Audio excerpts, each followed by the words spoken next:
thank you for being willing to use your committee to do this hearing. So we pulled the trigger yesterday morning around 9 a.m., and look what happened here. And as Jesus said, you shall know the truth, and the truth shall set you free. Guess what? Guess what? The truth's out there. Media, you should have found these witnesses. You need to do your job. Now you see them out here. Do your job. You're essential to this republic, and without you doing your job, instead of being partisan hacks, this republic can't stand. So now you got some information, you got some witnesses with courage. These people are heroes to me. As a retired Army colonel, I look at them and I say, you guys are outstanding. Thanks for being willing to step up. Because I am cognizant that the so-called tolerant people on the left will not show much love or tolerance to people they disagree with.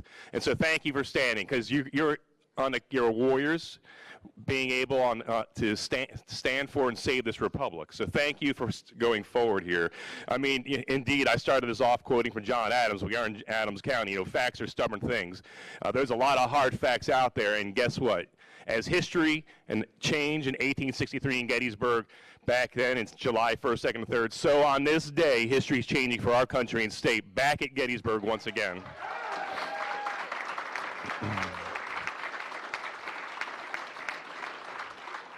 I mean, I don't even know how this happened in America. We could send 50 years ago, you know, men to the moon, but we can't have a safe, secure election in Philadelphia and Pennsylvania. What's going on here? It's got to be by design, because we have the technology, we have stealth aircraft that are the envy of the world, but we can't run an election better than Afghanistan.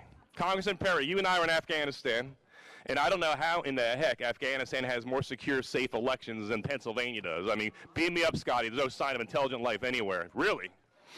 We move heaven and earth with American dollars to secure elections in Iraq and Afghanistan and elsewhere. We can't do it in our own state. It's by design. There's people in Pennsylvania not interested in safe, secure elections. And we have to correct this. There's two things that need to happen. First off, we need to make sure the real winner is sent forth from this presidential election. And number two,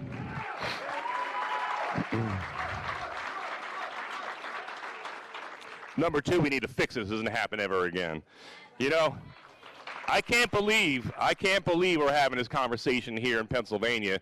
You know, this is the kind of stuff I hear about that goes on in Belarus under Lukashenko, or in Russia under Putin, under Saddam Hussein's Iraq. Really? Here in our state?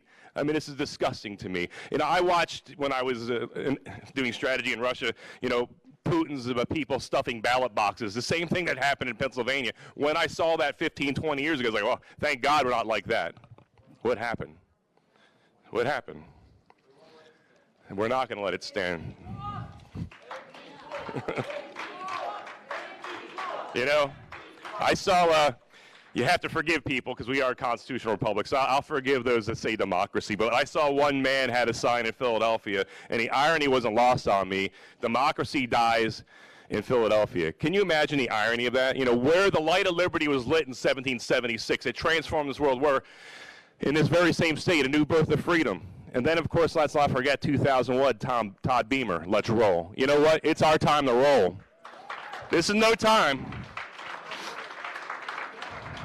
You know, democracy can die in darkness, in dark rooms with no transparency and accountability. We're shining light on this darkness here. We're going to take our state back. We're not standing aside in this hour. You know, as Representative Metcalf rightly said, in 1994, there was so much shenanigans and cheating in the Marks versus Stinson case that a federal district judge threw out the election results, took a senator out of Harrisburg, state senator, and put the Republican in because the election results were so corrupted. So we do have a precedent here, federal courts, and I hope you take a hard look at that here. Has our election results in Pennsylvania at the presidential and other levels been so corrupted that the results have to be thrown out? That's going to be a case you're going to have to make before the Supreme Court there, but it sure sounds like something stinks in Denmark or in Philadelphia. I don't know. You know, one vote, one person, one legal vote per person, and any cheating goes in there disenfranchises an American. And I can't believe this is happening here, and we're not going to let it stand. I don't know why it's so hard. You know, I know it's hard because this has been going on here for a lot longer than we imagine. But in Galatians 6:9, we're told by St. Paul, grow not weary doing good, because in due time you'll reap your harvest. We're going to reap our harvest.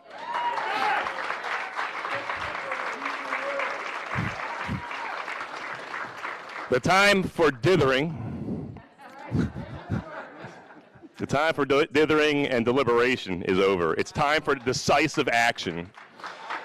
We have to protect our Commonwealth and our nation. The eyes of the world are upon us, and let's turn the Commonwealth of Pennsylvania from a laughing stock to the pride of the world once again, as we've always had been and need to be again.